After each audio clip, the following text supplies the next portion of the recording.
Welcome, everyone. Another episode. That's a tap. We know you want your fix. And this is a huge card, DJ, coming up. Cannot wait. This is probably, I know we've talked up a lot of cards, but this is the best card of the year, on paper. On paper, yes. On paper, sure. and I was in Singapore, so I'm biased. Yeah, I know. I was going to say, just fresh off the Singapore card, and, thank you for the merch. Official UFC Bullet Valentina merch. I don't know how people feel about it after the last fight, but I still think she won. It's good to be joined by John Wick himself. We call him John Wick, to break down, arguably what the best card of the year on paper. I mean, obviously, we haven't seen the card for the rest of the year, but definitely stacked from top to bottom. Stacked more than a double quarter pounder. How much did McDonald's pay us? No. You can pay us in burgers, McDonald's. Man, look, crazy card, top to bottom, all stacked. It's going to be a tall task to beat the last card and the previous main event. Like, it's still fresh in their minds. And let's not forget the most recent fight night that we had, which was the Sarukian and Gamrot, which was also another crazy main event. And it was another card with some crazy fights too. So what we see is an upward trend with these UFC cards where they keep delivering better and better cards. And if that were to hold true, we are going to see an explosive fight card on Sunday for us. Obviously, headlined by one of the most dynamic fighters, one of the most skilled fighters, arguably the best striker in the UFC. So we've got Israel Adesanya defending his middleweight title against Jared Cannonier, who's coming off a win against Derek Brunson. I believe it was a second round knockout, TKO. And then we also got a much anticipated trilogy, which we don't get to see too much, unless it's a 1-1, but we get an opportunity to see a third fight, between Volkanovski and Holloway. After Volkanovski's 2-0 up, but both fights being very close, right? So we'll break into that a little bit as well. But you've got some other exciting names. You've got Sean Strickland. Whenever he fights, it's always exciting. It's always a lot of banter. We got the legend Robbie Lawler, fighting Brian Barberena.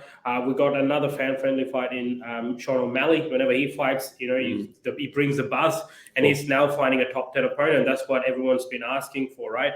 So we've got Pedro Munoz going against Sean O'Malley, and then you go through the prelims. I mean, this card is stacked all the way to the bottom. You got Brad Riddell in the feature bout in the preliminary card taking on Jalen Turner.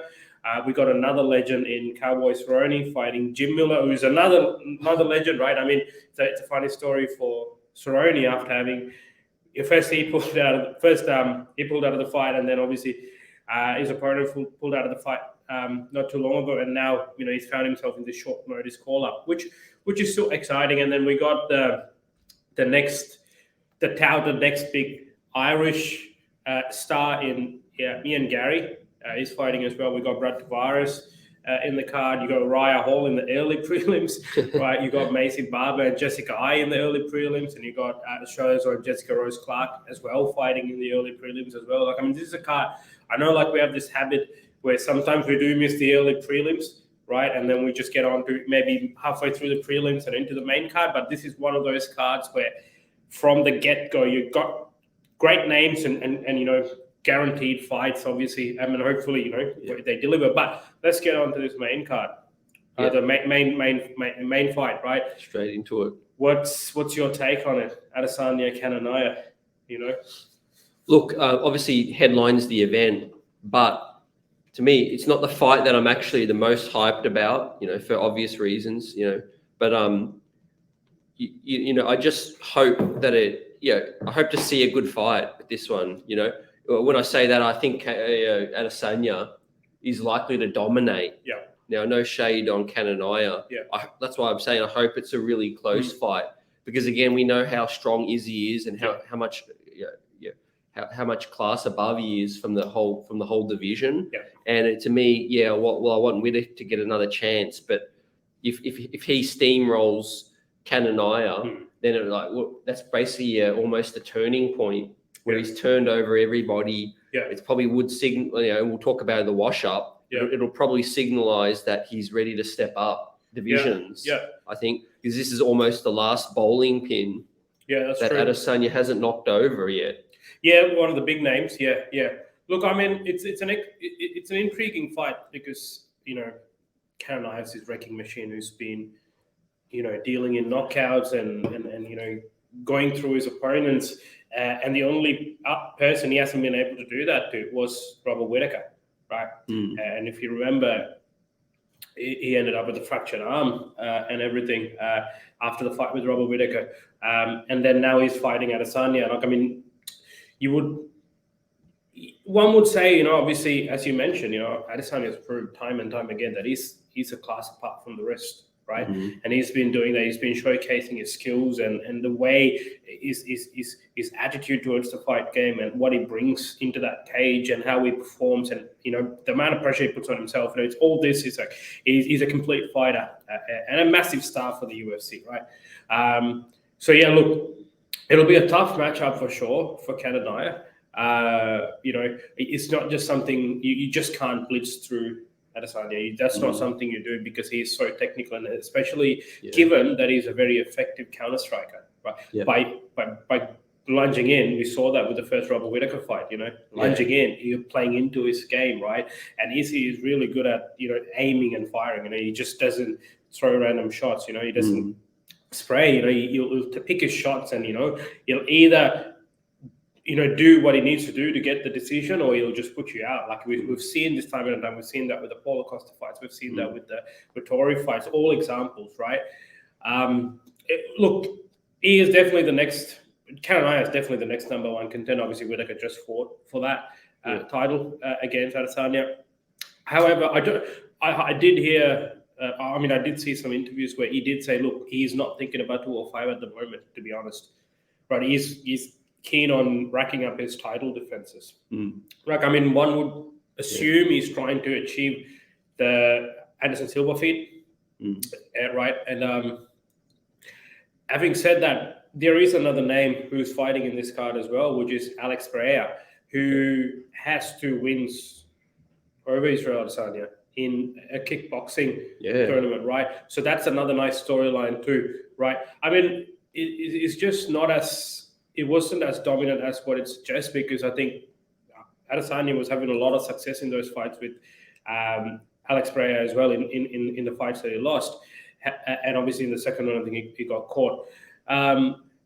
This is now mixed martial arts, so it's a different story. But what it is it's got the intrigue factor. Well, here is a guy who's got 2 wins over the current champion. What happens next? What happens when they come together? Like, obviously, for that to happen, he needs to, get through Sean Strickland, which is no easy feat either. Sean Strickland is somewhat similar to Colby Covington, where he speaks a lot, a lot of trash talk, maybe, a different type of trash talk, but a lot of talk. So people tend to forget how good he is in terms of the craft, right? Yeah. So that's a tough matchup down there. And I think the winner of that probably would be an ideal, contender. Now, obviously, we can get into that towards the in our next episode once the card's over, and then we're still raving about the card. But look, overall, I'm still excited. Anytime Israel Adesanya fights, I'm a fan. I'd love to watch. I'll watch. So predictions. Yeah. So just quickly on everything you said, I agree. But I don't feel Israel is unbeatable. In middleweight. I know that's tough to say because. He's dominated, absolutely, rightfully so. He's the favorite every fight in the middleweight division. But seeing him lose to Jan, I know when he moved up to light heavyweight. But just seeing the way Jan was able to win that one, I feel like there's a specific way a fighter has the best chance at beating Izzy in middleweight, and that's to avoid striking. Grapple. Grapple, try to steal some rounds early, stay in the fight, and then just try to keep him up against grapple, keep him up against the cage. I know, it's like when you fight a in a video game, when you're fighting the big boss, there's a strategic way. You got to be patient. You've got to win, and you've got to be patient. Look, I agree. That's on paper. That is the way one would say, right? Obviously, wrestling or ground is where you tend to have a lot more success with Yeah. Adesanya, or you You would can assume. even the playing field. Correct, but the problem here is Israel Adesanya's takedown defense is immensely good, right? Especially against the cage. Yeah, We saw how much Robert Whittaker's a really good wrestler, right? And he was having a difficult time trying to get him down. Marvin Vettori is a great wrestler. He was having trouble getting him down, right? It's not so much as he is really good. His ground game is underrated, right? So I just don't think because I don't think we've seen it now. I think in the Jan Blachowicz fight, what played a bigger factor was the weight difference, right? That Blachowicz was able to apply that top pressure because of his weight. Yeah. It was more so that he couldn't, and then obviously was fatiguing, carrying that extra weight that he's not used to. Yeah. But having to look, I mean, obviously, the straight up answer is yes. You try and get him down to the ground, and you try and work there. Exactly what Jan did, but it's a lot easier said than done, right? Because Adesanya, that's why I call him a complete fighter. Like his takedown defense is really good. It's very hard to take him down. Like if you look at Marvin Vettori's game, it's predominantly a wrestling heavy game, right? And he had difficulty bringing him down, right? So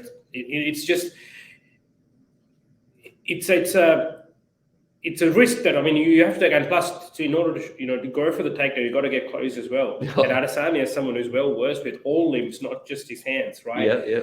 And the risk that you always have, especially with these elite strikers, especially good kickboxers, is that kick, that knee that you can expect as well, right? There's a lot of threats in that itself.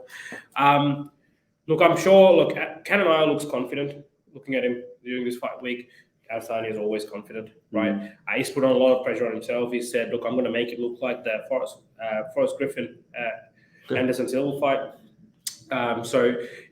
He loves to do that, though. He thrives in those instances. He draws that energy from that. So, look, I believe we'll see a good fight, right? I don't think Cannonier is going to just blitz, right? But I also think Cannonier is not going to be too patient either. That's not his fighting style, right? But let's not forget, this guy does have power.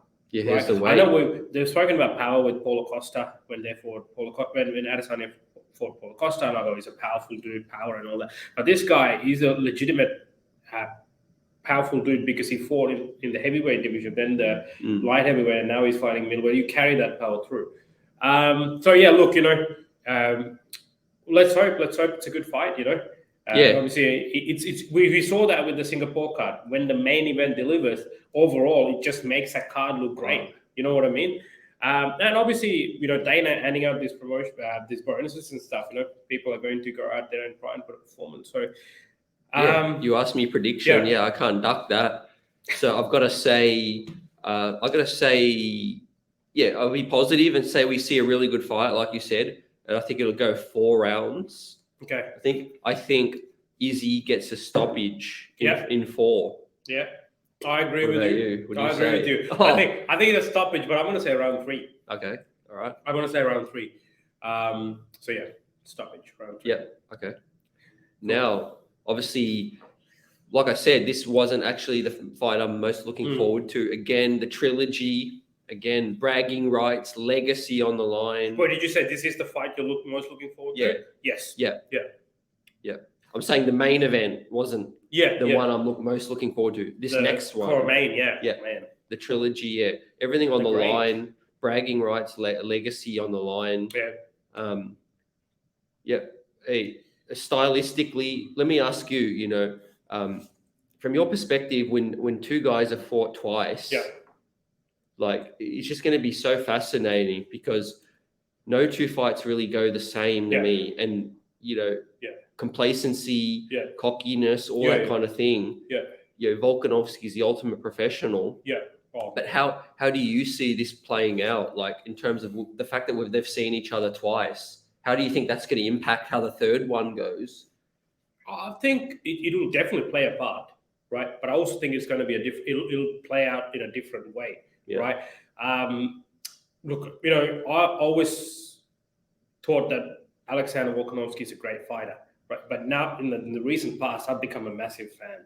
I mean, the way he conducts himself, and like you said, a thorough professional. And then you've got Max Holloway, who's also a great fighter, right? I know both of these guys have said, look, that's not something that we're looking for. I do feel both of them feel in their mind that they need to get a finish here.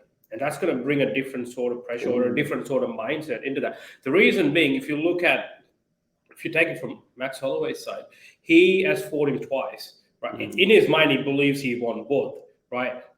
Look, I think maybe the first one, Volkanovski definitely won that belt from him, the first fight. The second one was very close, could have gone either way. It's like that Josh Emmett, Calvin Kattar fight, right? Yeah. Right, but it wasn't like no robbery or anything. Yeah. Okay. But then people were still, because he's such a big fan favorite as well, so people were clamoring for him to get that immediate rematch again. So this is a fight that people want to see because they want to see Holloway win. And then you take Volkanovski's side, he's probably thinking, man, I beat this guy twice. And I'm fighting him a third time, right? It's a great fight, great name to have under his belt. If you look at Volkanovski's resume, and this is what makes me a massive fan, is his resume. He's fought the absolute best. Yeah. Right, he's got all the big names under his belt, right? So look, for him, I think he was like, I need to put a stop to this, right? Yeah. I think he said in one of his previous interviews a couple of years ago, maybe he's like, "What, are we going to give him rematches till he wins?" You know what I mean? So I think they'll probably want that. Let's not forget, this third fight is happening because there was no definite end to the other two fights. Like there was confusion around it. Like there was a lot of things up in the air. Yeah. Right. A lot of divided opinions. The only way you can stop that is by putting a finish, right, or a shutout, which is dominant rounds. Either way, what that requires is to change the intensity. Look for things, look for something. So I think Alexander Volkanovski has one of the best fight IQs ever. Yeah. Right. So look, so I feel like, to answer your question, so that's probably what's going to be different with this third fight. Yeah. But absolutely, when you're in there, like as fighters, they have tendencies like, yes, they make adjustments every fight, but you're training from a very early age. Yeah. Right. So you do tend to develop certain tendencies that you carry through. Yeah. Which, as an opponent or an opposing camp, you're meant to study, right? And they pick it up, right? So yeah, obviously those things are going to come into play, but I just don't think I think we're going to get a standalone fight. Yeah. Right. I think we're going to get a good fight. I think we're going to, because they're both evenly matched. Yeah. Right.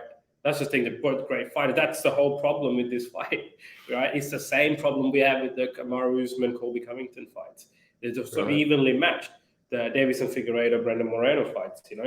They're so evenly matched, right? So it's hard to like sort of see, kind of break free and say, look, clear winner, right? So because they bring it all, and the fighting style too, they bring it all. And the one thing to note is that Max Holloway does get hit a lot too. Yeah. Right. Yeah. While he's flashy when he's on song and he's landing his shots, people land on him too, right? He has absorbed the most amount of strikes, right? Which is not a great thing. And the reason it is not because he's bad. It's just because he loves to put on a show, and sometimes you get carried away. And right where the excitement comes is, I mean, we've seen it with the Ricardo Lamas fight when he's like pointing to the ground and saying, "Let's stand and bang." When you stand and bang, you're going to cop some shots. But ultimately, I think Volkanovski is again another powerful dude, right? Yeah. So you could put your lights out. So look, exciting fight, man. Exciting fight. You're right. For me, from a technical point of view, I'm most looking forward to this fight because there's going to be a lot of strategy involved, right? I think two great fighters, and let's see how the fight goes. But I'm expecting a great fight. Yeah, the reason these are the fights that I love the most out of anything is it's a conclusion. Yeah. Basically, there's no more rebuttal or there's no more going back. This is final after this one, right? Yeah. Winner takes all, essentially. Think of it as a best of three, right? Yeah. And it's 1-1, and it's like all to play for. But it's 2-0 at the moment. It is. Yeah. But technically, the fact that Holloway got this chance, it's winner take all. Yeah. Essentially, I don't see a fourth one ever getting made. Here's a question to you. Right. What if Holloway wins? Do you make a fourth fight because Volkanovski has been such a dominant champion? Well, great question. And as much as I love what you said and Volkanovski, I'd have to say no, because look at the DC Stipe. Was the trilogy not the end there? Let's say if DC won that, would that not have been like, so you build it up and you say this is the final one, like it's just the best fighter wins this one. And there's nothing more to argue about. I see your argument, but there's always the other argument too. Like we already know who the best fighter is, the one who's won twice. Anyway, predictions. Yep. Look, I'm going to say Holloway in 3. Nah, I just want to see your reaction. I was a bit surprised. Not because of Yeah. us being from Australia, but it's just in general. Like, you were very confident in that. Yeah. No. I think, look, Holloway probably has his best chance, I think, of winning this one. Because, again, complacency can creep in. Your third time, look, you're facing the same Joe 3 times. Like, come on, you're like, in your eyes, you're like, I put this guy away. Yeah. But having said that, I feel like you've got to do a lot to beat the champ. Yeah. I feel like this is going to go the distance because I feel like you said, Holloway is hard to put away. He takes punishment. He would just his face will get battered up. Yeah. And I feel like he'll last the whole fight. Yeah. Just out of will and sheer, will want to stick it out. Yeah. But I think Volkanovski in another decision. Yeah. No, fair enough. And I think one thing to note as well is that Holloway doesn't have too many knockouts, right? Like, I mean, he has stoppages. The Brian Ortega stoppage was due to medical stoppage, but not so much as flash knockouts or anything. And it kind of maybe talks about his power, right? Okay, he's a genuine featherweight, right? Yeah. You saw what happened when he went to lightweight and he fought Dustin Poirier. Right? Yeah. Now, funnily enough, the reason I mentioned that fight is that I feel like this fight is going to go very similar to that fight, right? It's going to be a 5-rounder, right? I don't think it's going to be. I mean, you never know. But if you had told me Urijah, what's his name, Glover would go for a 5-round slugfest, I wouldn't have believed it. But anyway, I just think it goes that way, and then I just think Volkanovski is going to be very smart with his shot selection and the decisions he makes inside that cage. I think he's going to land more cleaner. He's going to land more effectively. And I also think he's going to mix up his wrestling a little bit more. And I feel like he's going to get another decision as well. But I feel like this decision will be a little bit more definitive. Okay. Yeah, I feel like it'll be a 3-0. Yeah. Volkanovski. Yep. Yeah. Nice. Yeah. A lot to play. A lot to for his legacy in terms of pressure. I think that you have to beat a guy for the 3rd time. Yeah. If you don't feel the most pressure, then the other guy's got a puncher's chance. And that's why I think. Yeah. But I could see what you're saying go that way too. He to me he's the better fighter all around. Yeah. It's interesting to see if Holloway tries to change things up and avoid the the stand-up game. Yeah. Maybe he tries to throw some little curveballs in. Yeah. Look, to be honest, man, I actually consider Alexander Volkanovski higher on the pound-for-pound list than Kamaru Usman. I know Volkanovski is 2nd and Kamaru Usman is 1, but I actually have it the other way because it's purely because neither of them have gone up a weight class, and that's also what's exciting with the Volkanovski win is that we may get to see that double champ thing, and we might get to see Oliveira versus Volkanovski, right? So he's definitely teasing that. He's like, oh look, we need to let this division play out now. After this, what else is there to do?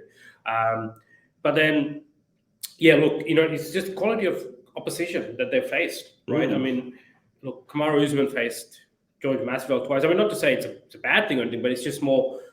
I just feel the quality of opponents that Volkanovski's faced are a lot more in that division, right? Rank a little bit higher in terms of skills.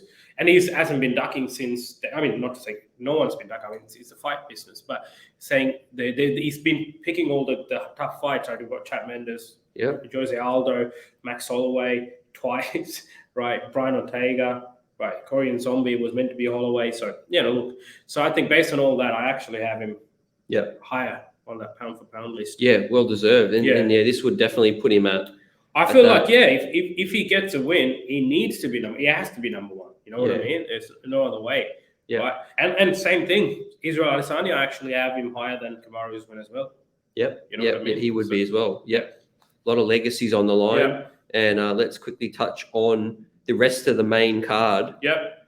Take it away. So we got Sean Strickland and Alex Ferreira. As I said, there's a bit of the exciting factor there is if Alex Ferreira does win, that sets up that Israel Adesanya fight, which is also a 3rd fight. It's also a trilogy, but in a different way where they had a fight, 2 fights out of this organization. And then, Israel Adesanya would want that sort of retribution, right?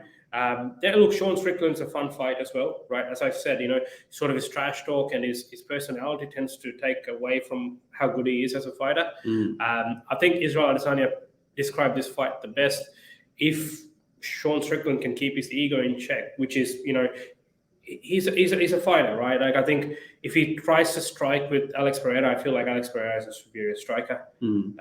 But if he tries to mix it up and remembers this is mixed martial arts, right? Because you got this guy from kickboxing coming in, remind them why you're strong, because you're a mixed martial artist. You can fight in different areas. Yeah. So, mix it up. I think that probably gives Sean Strickland more success. Having said that, I feel Alex Ferreira will take the win, right? I feel it'll be like a striking game, and I feel like he'll take the win, and he'll set up that fight with Israel Adesanya. I was about to say, you want that to happen. I do, actually. Yeah, because it creates this intriguing narrative. That the UFC, look, who could beat this invincible dude?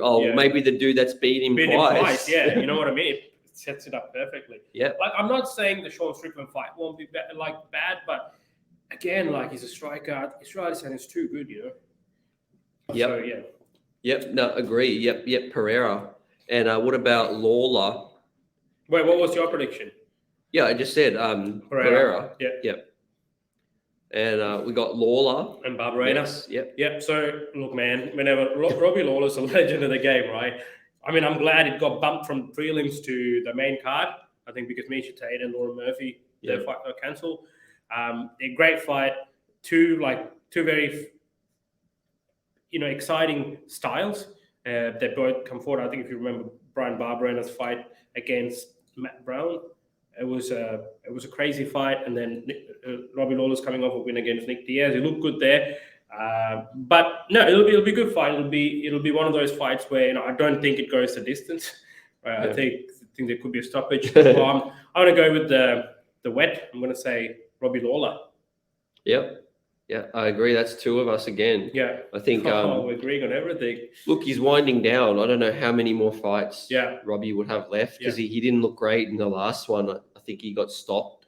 The one before that. The one before that. It was a while. It's been a while between drinks. So hopefully, but he's getting closer towards winding up, at least with the UFC, I think. Yeah.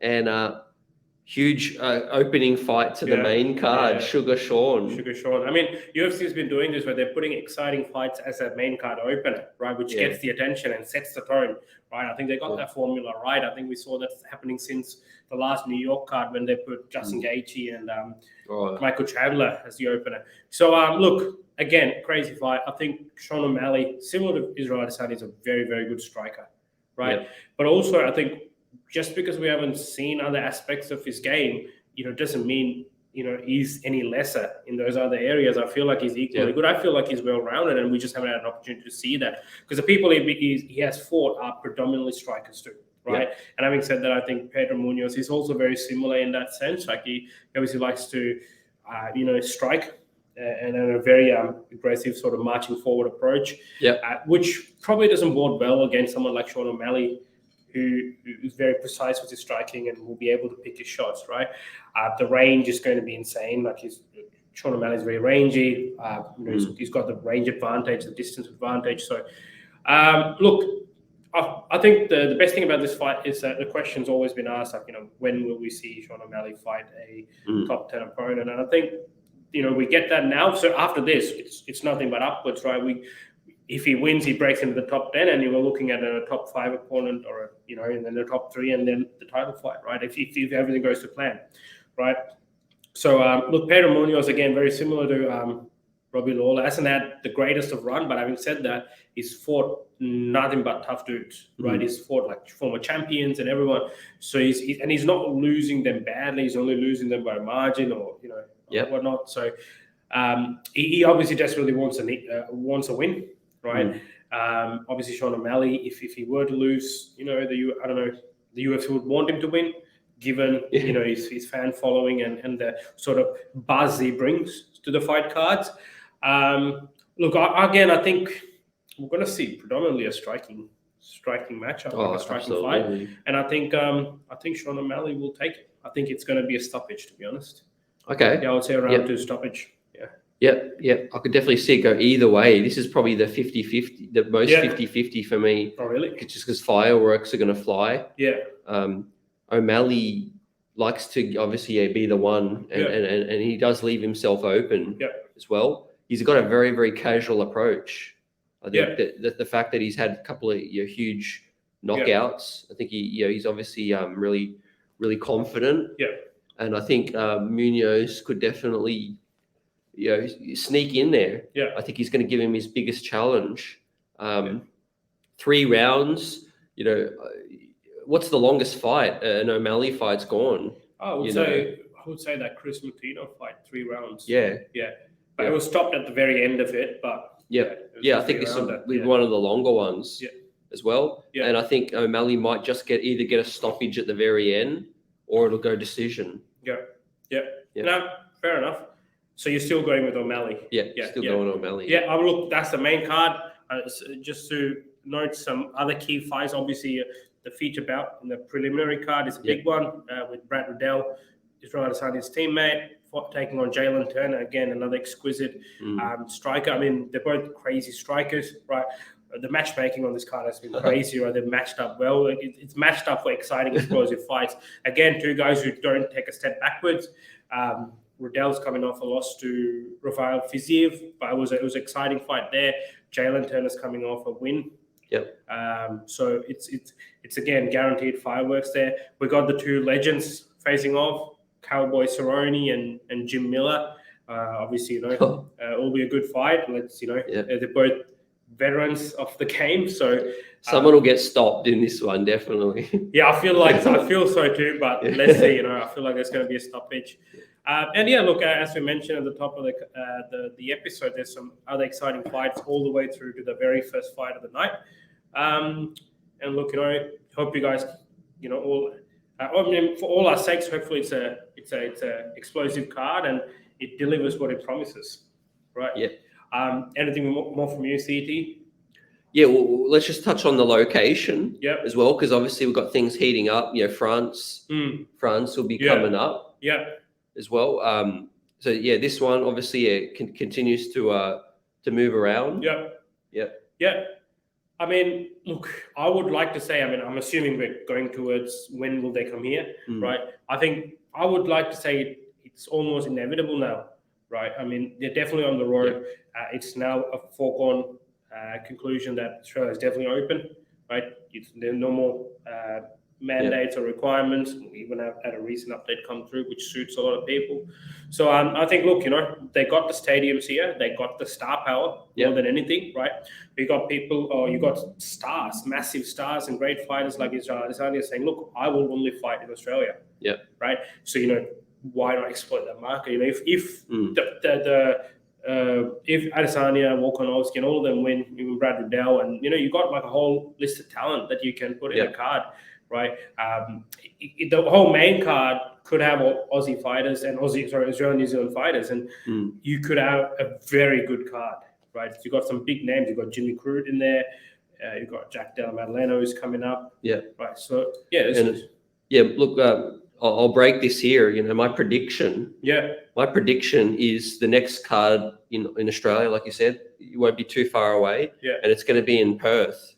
Okay. That's my prediction for a couple of reasons. It just sort of clicked when you said, New Zealand, right? Because New Zealand's 3 hours earlier than us. So if you go to Perth, you're only 1 hour from, and then you're also on Asia's time.